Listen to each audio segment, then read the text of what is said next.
Today on 3D Outdoors, we're going to be going over setting up your HARVESTRIGHT Freeze Dryer right after this.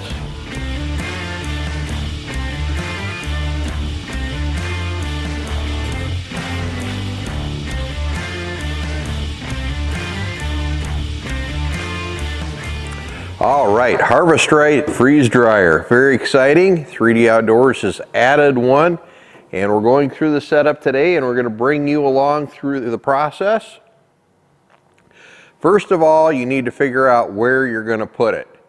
And that may seem kind of logical, but here are the things you want to look at. One, it's a fairly large unit. As you can see, it's sitting here next to me, and it has a vacuum pump that sits next to it, so you're going to need more space. So if you think, well, I'm just going to set it next to the refrigerator and in between the stove and in the kitchen, that may not be an option for you. The second thing is probably the bigger issue, is it makes noise.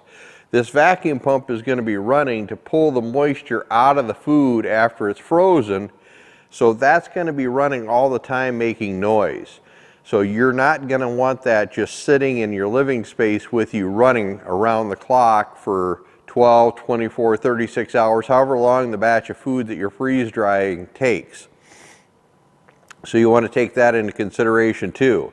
The next thing is, this will create heat, so you don't want to put it into a little mud room or small closet off somewhere where it's not getting any ventilation either, because this pump's going to be running all the time creating heat, and when this runs in the freeze mode, it has a refrigeration compressor in it, so that is another thing to consider.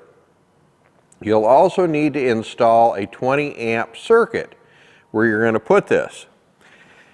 And you may say, well, what is a 20 amp circuit? I'm going to bring the plug over by the camera here so that you can see. And you can see, rather than having two straight up and down notches that go into your outlet, it has a sideways notch. And we'll roll in a picture over there at the outlet as well.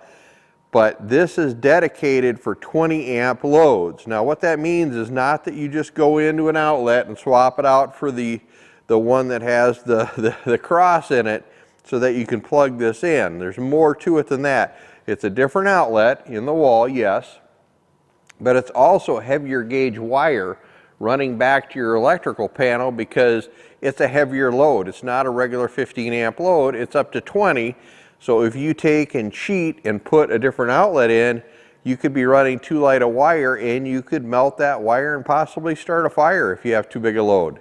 The other thing is, you have a 20 amp breaker in your breaker panel. Now the breaker panel here, and we'll probably do a wide shot here so you can see a little better, but our breaker panel is right next to where we're at. Very fortunate, easy for the electrician when he was here to run another set of wires down, put another outlet in next to the regular outlet here so that we have both side by side. So I have a 20 amp breaker, 20 amp rated wiring running to a 20 amp outlet. So you're going to need that as well. So we've selected a spot here in the HQ where we're near to the breaker panel, in the open, plenty of ventilation. It's climate controlled in here, so it's heated in the wintertime as well. So this is going to be a great spot for this. So we've decided this is where we're going to put it.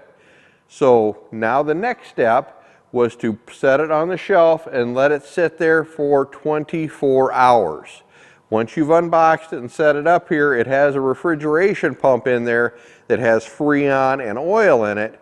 And if you shake that around and it gets in the compressor and you start it up right away, you could damage the unit. So you always want to let that set for 24 hours. It's actually been a few days since we set this up here. So now we're ready for the next step. The next step will be putting the refrigerant oil into the compressor. So we'll get a better view of that here. We'll move the camera in on that and we'll show you adding the oil. All right, first thing we're going to do here is we're going to take the cap off, and this is a protective cap that will keep oil mist from going all over the place. So we'll take that off first.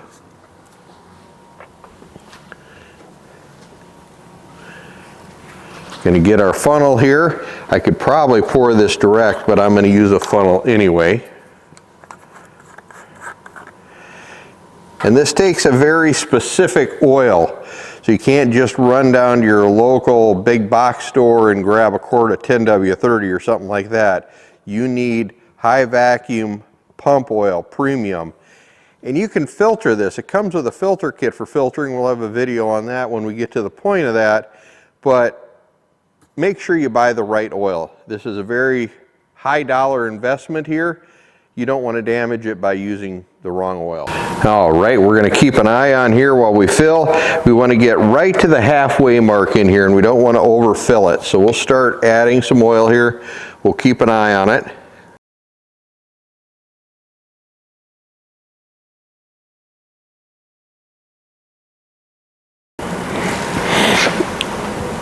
Need just a little bit more the way it looks.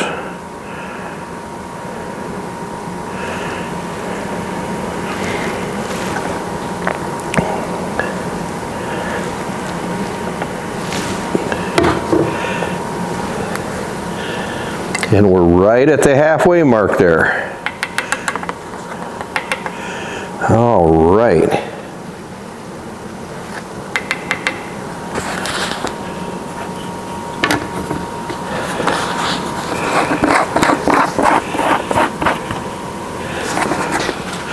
Take and set this all aside.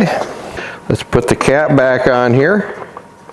The deatomizer, I guess, is the proper terminology. Onto the vacuum pump. All right, let's get the hose hooked up here in the back.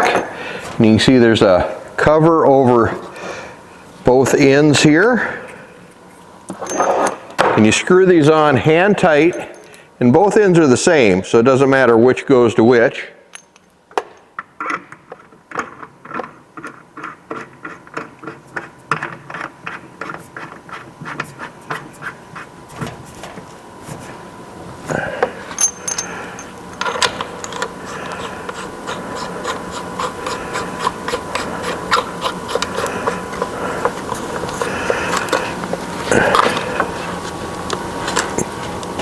Now we're going to spin this a little bit so that I can get the electrical hooked up in the back here. The electrical is right in the very back of the machine right there, and the pump has its own plug-in right here in the back. So the unit itself controls that. And then there's a special plug right here for the unit itself on its cord, and then you plug that cord into that specialized 20 amp outlet right there. Make sure that you have enough room behind the unit so you're not smashing the wires into a wall or something like that. The next thing we're going to want to look at is the drain. And the drain hose I have coming out of this side over here, and it needs to drain in a bucket. Now I've seen a lot of different theories on how to do this, and there's anti-flow back stuff that people have created. I'm just going to have it running right down into a pail. And this is a good time to mention that 3D Outdoors is a HARVESTRIGHT affiliate. So what that means is if you click on our link down below and go to their site and purchase a HARVESTRIGHT, it doesn't cost you anything more, but we do get a little bit of a commission that goes back into creating more content like this for you. So the affiliate link is down below. It says to check the door gasket to make sure it's clean. And it does look very clean. I don't even know that I need to run a rag over that. The seal all looks perfectly clean there to me. So we're going to close this up. It says to make sure to close the drain valve. We have that closed off over here. And then we're going to run the initial tests on the unit. All right, now the unit is on. Apologize, I didn't show you flipping the switch in the back, but once you flip the switch in the on position in the back, everything comes up here on the front. We do want to make sure that our vacuum pump is also on. so that when the unit tells it to come on, it will come on. So you can see there we have the unit on.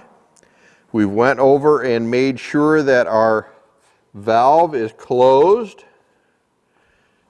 We've checked our door gasket to make sure it's clean all the way around. If we would have needed to, we would have brought a rag out here and wiped it all down really good. And now we're going to press the leaf button in the upper left-hand corner, and it's ready for functional testing.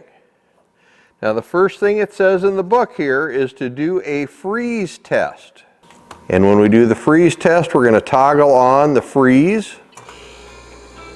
It is running. All right, we've been running for just a little over 4 minutes and it's 3 below in there already. So it chills off fairly quickly. We're going to let that run for half an hour and see where it gets. So we'll check back in another 25 minutes. All right, we've been running for 36 minutes now, and we're down to 34 below. And the instructions say at this point, we're supposed to toggle on the vacuum pump. So we're going to do that right now. And you can see there's the pressure inside right now, the torr, mTOR, and we're going to try to get that down to 500.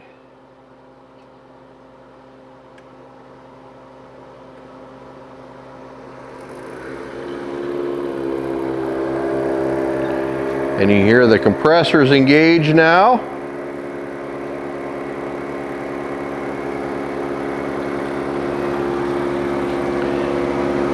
And you can see already it's starting to pull a vacuum on there, down to 29, 27, 26.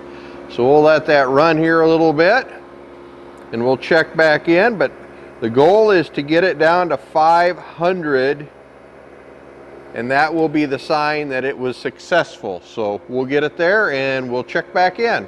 All right, in the book, it says in about 30 minutes, you'll be down to 500. Well, as you can see there on the screen, maybe their mileage varies from machine to machine. We're at 6.5 minutes or so, and we're down to 8.5, 840, 837. So we'll see how long it takes to get to the 500, but we're getting pretty darn close at the 6.5 minute mark. All right, very exciting. I had to step away for a moment, but it's been running for 14 minutes and we're down to 333 for torr. So it made it past the 500 mark. We're going to hit the done right here on the screen, and that shuts everything off. And it says now you can open the drain valve to release the pressure.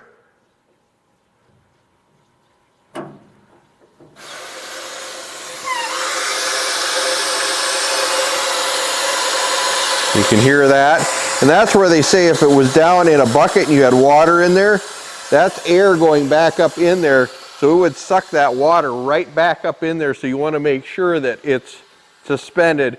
That's why I said some people have these weird contraptions of anti-flowback valves and everything else. I'm going to show you on the tips and tricks video how I'm going to rig mine up so I don't need any of that.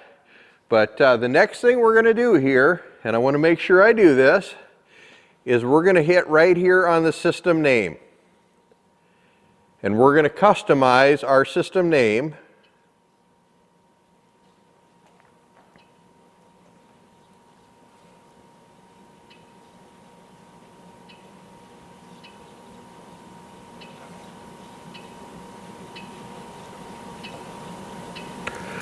To 3D Outdoors.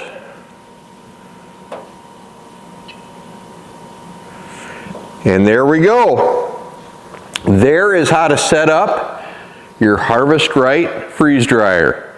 This is Dan with 3D Outdoors, reminding you to get into the outdoors and enjoy everything it has to offer. If you like this video, make sure to hit the subscribe button at the bottom. Click the reminder bell so you're notified when we put videos out. And you can always follow us over at 3d-outdoors.com, which is our website where we bring everything together. See you next time.